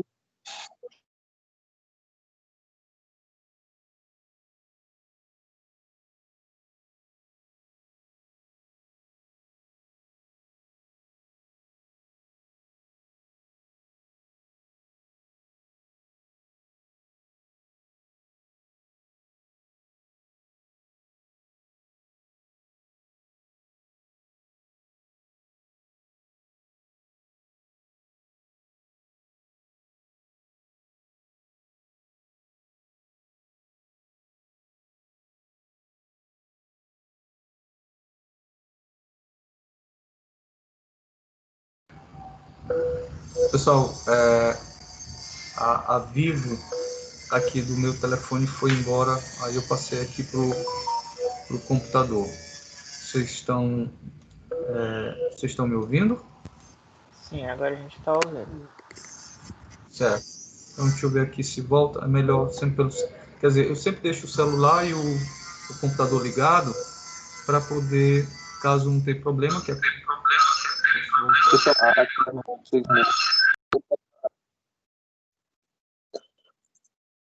voltou aqui o celular. Beleza. Isso. Então, continuando. O nome das entidades, elas devem obedecer a alguns padrões. Existe um padrão geral, mas só que as empresas, elas podem desenvolver um padrão próprio. O certo é que, se você trabalha em uma equipe de desenvolvimento, você precisa determinar como tem que ser o padrão do nome das tabelas e dos campos, que a gente chama de atributos, né? Que são as características de por exemplo, quais são os atributos da tabela aluno, nome do aluno, endereço, entidade, características dos atributos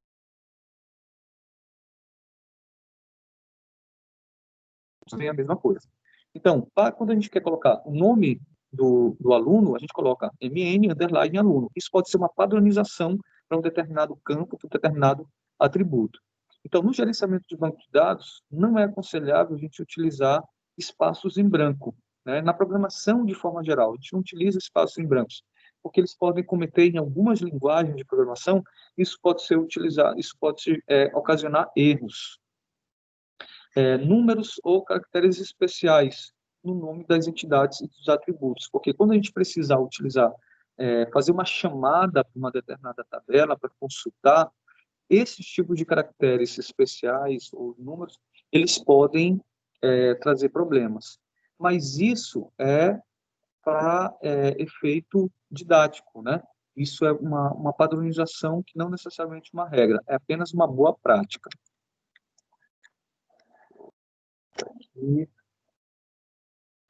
Então, quando se trata de...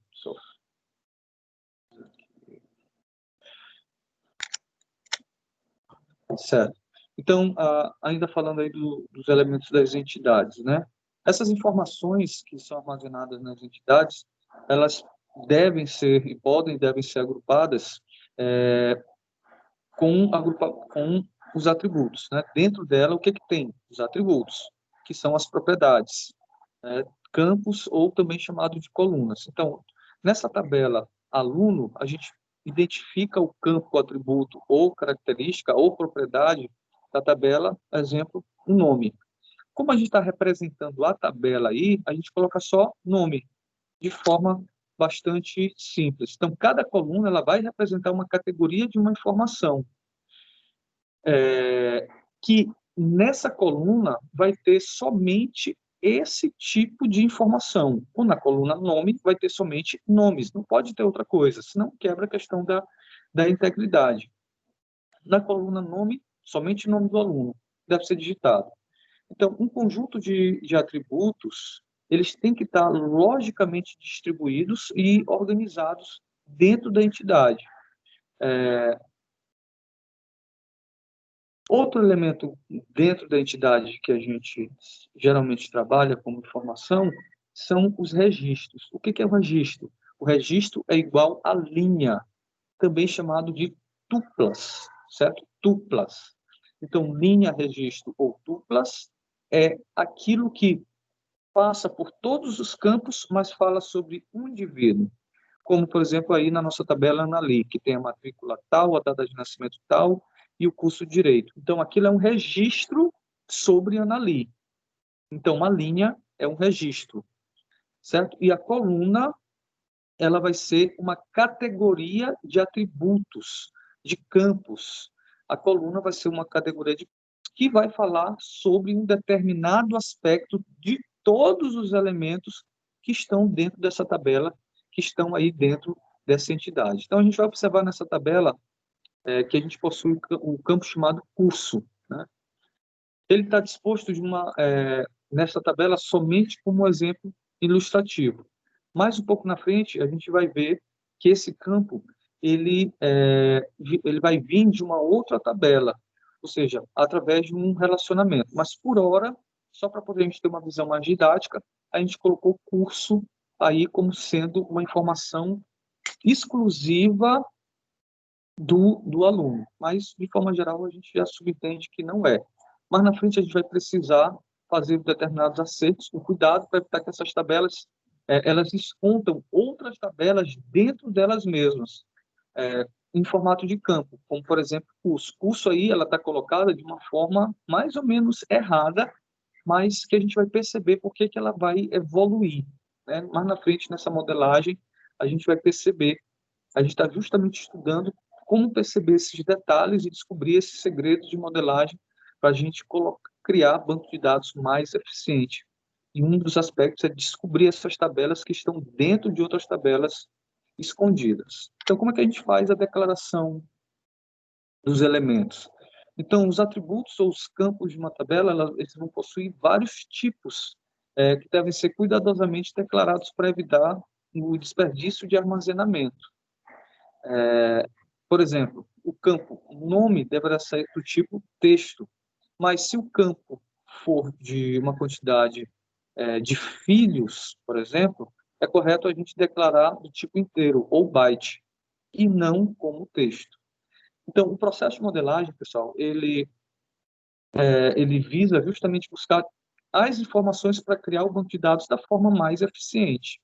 Então, saber identificar de forma adequada todos os tipos das entidades, todas as propriedades da entidade, todas as colunas da entidade, é um dos primeiros passos para a gente obter o sucesso do desenvolvimento de um banco de dados e, por consequência, o desenvolvimento do software. Então, um analista de sistemas, ou um DBA, um analista de banco de dados, ele deve estar sempre atento aos detalhes quando se trata de uma entidade e um atributo. Dessa forma, ele deve tomar a decisão de colocar o tipo de atributo correto, certo? Para cada campo, para cada informação que vai ser utilizada, que vai ser para cada campo que vai compor o nosso banco de dados. Por exemplo, o que eu quero falar aqui? O atributo, né, que são as colunas, nome. Nesse atributo nome do aluno, vai aparecer algum número? Não. Na língua portuguesa, não é permitido você utilizar algarismos numéricos do tipo 4, 3, 2, 1. O que existe, por exemplo, ainda é, por exemplo, Jorge II, mas ali são 2 Is e não o número 2, certo? Então, até mesmo quando tem Jorge II, Paulo I, sempre vai ter ali um número em algarismo, que na verdade é um I. Então, a gente deve restringir esse campo a ter somente o tipo apropriado de dados que vai ser inserido nessa coluna. Data de nascimento. Existe um tipo específico de atributo que chama-se date.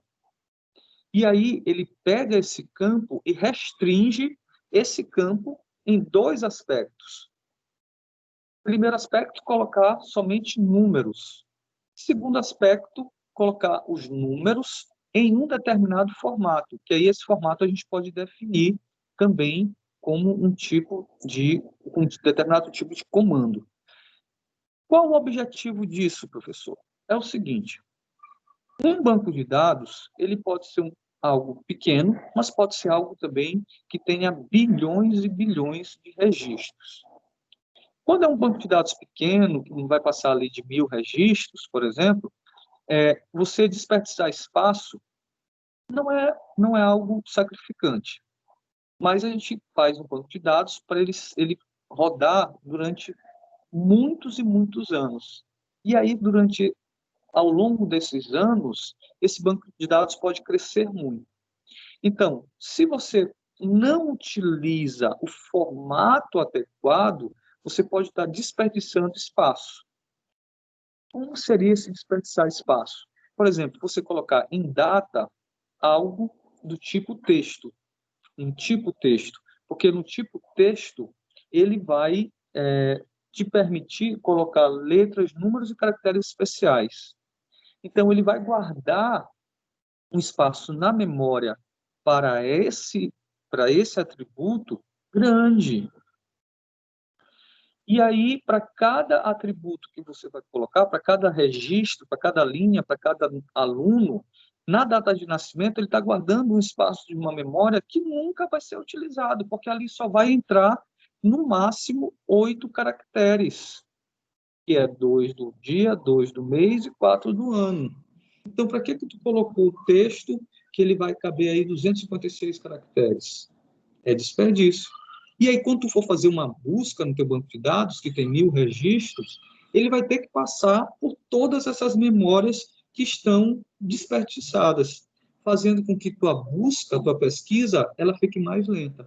E ninguém quer perder tempo, ninguém quer desperdiçar o tempo dessa forma, fazendo buscas ineficientes. Então, essa declaração desses tipos, elas são importantes por conta disso. Um pouco mais na frente, a gente vai verificar mais detalhes sobre essa questão. Alguma dúvida aí sobre essa declaração de elementos, pessoal?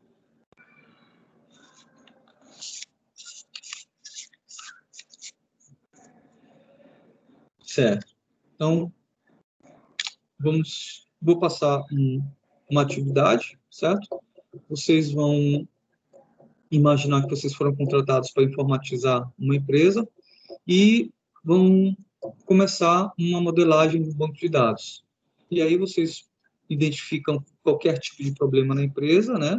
O problema que foi me repassado foi um sistema de gerenciamento de fluxo de caixa. E aí vocês então vão criar 3 tabelas, que elas tenham uma relação entre si, essas tabelas, e cada tabela deve ter, no mínimo, 5 colunas ou 5 atributos, né? Coluna, atributos, campos, tudo está na mesma.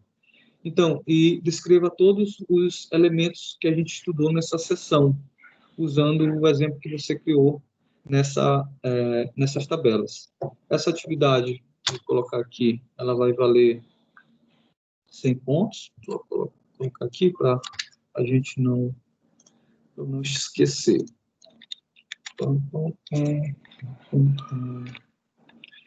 Valerá 100 pontos.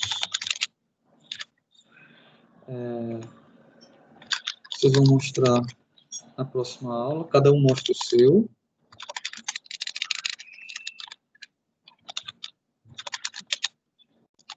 Individual.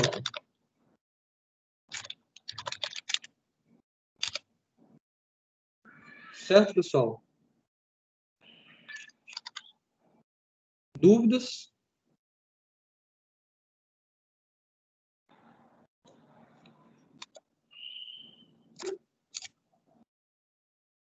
Essa atividade é para enviar também ou só para mostrar na próxima aula? Só para mostrar na próxima aula, eu vou anotar. Na próxima aula, eu anoto e lanço ponto. Tá certo. Alguma outra dúvida? Certo, meu povo. Então, já que não temos mais dúvidas, ficaremos por aqui. Se surgir alguma outra dúvida ao longo da semana, eu estou à disposição. Pessoal, está tendo lá aí essa semana o desafio Nota Máxima. Ele está com uma possibilidade de vocês ganharem muitos pontos. Vocês estão sabendo sobre isso? Sobre essa semana intensiva? Desafio Nota Máxima? Beleza, então não deixem de ir, é importante. Para essa semana vocês podem conseguir 1.600 pontos. É importante que vocês também entrem no portal para poder fazer a aula e a pré-aula. Na próxima semana, eu vou cobrar essa questão da aula e da pré-aula para saber se vocês estão, de fato, fazendo a pré-aula e a aula. Não esqueçam de dar uma lida na nossa próxima sessão, que é a sessão 1.3. Pessoal, é importantíssimo que vocês deem a lida na sessão, porque se a gente conseguir evoluir rápido, de repente eu consigo dar 2 sessões numa aula, e aí a gente consegue aí tá tirando esse atraso que a gente está em relação ao nosso conteúdo, a gente ter começado tardiamente. Mas isso vai depender dessa absorção de vocês. Então, se possível, leiam na próxima aula a sessão 1.3 e a 1.4. Sessão 1.4 ou é 2.1? Eu não sei se são 1 ou 3 sessões. Mas, enfim, tentem ler as 2 sessões para a gente ver se na próxima aula a gente consegue desenvolver essas 2 sessões. Deixa eu ver aqui. É 1.3 e 2.1. Professor. Então, vocês aí mais alguma coisa? Alô, professor? Então, já que Ué? não temos mais nada a conversar por hora, eu agradeço a atenção de todos, tenham todos um bom dia e uma boa semana. Obrigado, abraço a todos. Tchau, Até a pessoal. próxima semana.